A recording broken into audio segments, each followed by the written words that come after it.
In this tutorial, I will be showing you how to create a collision between two agents. We will be creating a game in which a frog tries to eat flies. The frog will be controlled by the player using the arrow keys, and the flies will move around randomly. On contact with the frog, the flies will delete themselves, creating the appearance of the frog eating the flies. We will use a collision block to get this effect. The collision block will also be used to count how many flies the frog has collided with and eaten. Scrolling down to the block space, we can see some simple code set up in the World tab that creates a frog and gives it traits. There is code for creating 60 flies to wander Spaceland. If we move to the Frog tab, you can see code that directs the frog by using the arrow keys when Forever is toggled. In the Fly tab, you can see code that directs the flies to wander Spaceland randomly. If we run the code, you will notice that the frog, when it's directed to move, and the flies are unbothered by each other. We are going to make sure that the frog eats the flies in order to make the simulation accurate.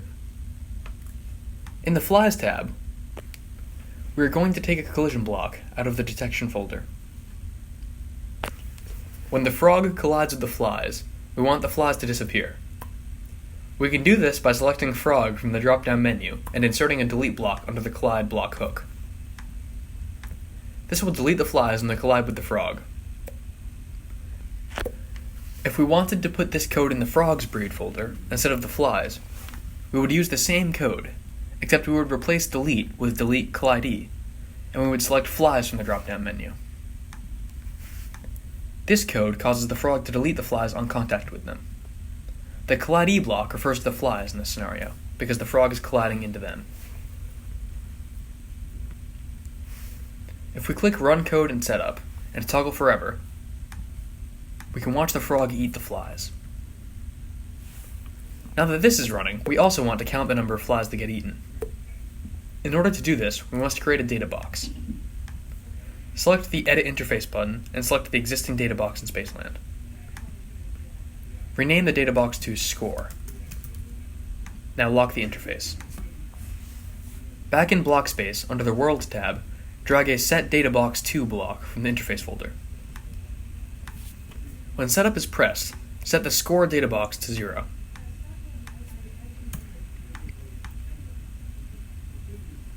The last thing we have to do is drag another Set Score data box under the Flies tab and put it into the collision block hook.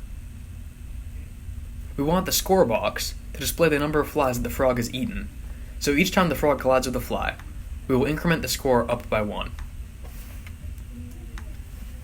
You can use an addition block for this and the data box block. Insert the addition block into the Set Data Box 2 block, and insert the data box block into one of the code sockets for the addition block.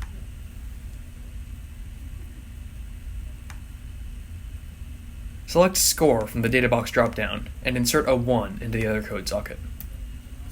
This means that when the frog collides with the fly, the frog's score will increase by 1. If we run the simulation for a final time, you can see the data box increase by 1 every time the frog eats a fly.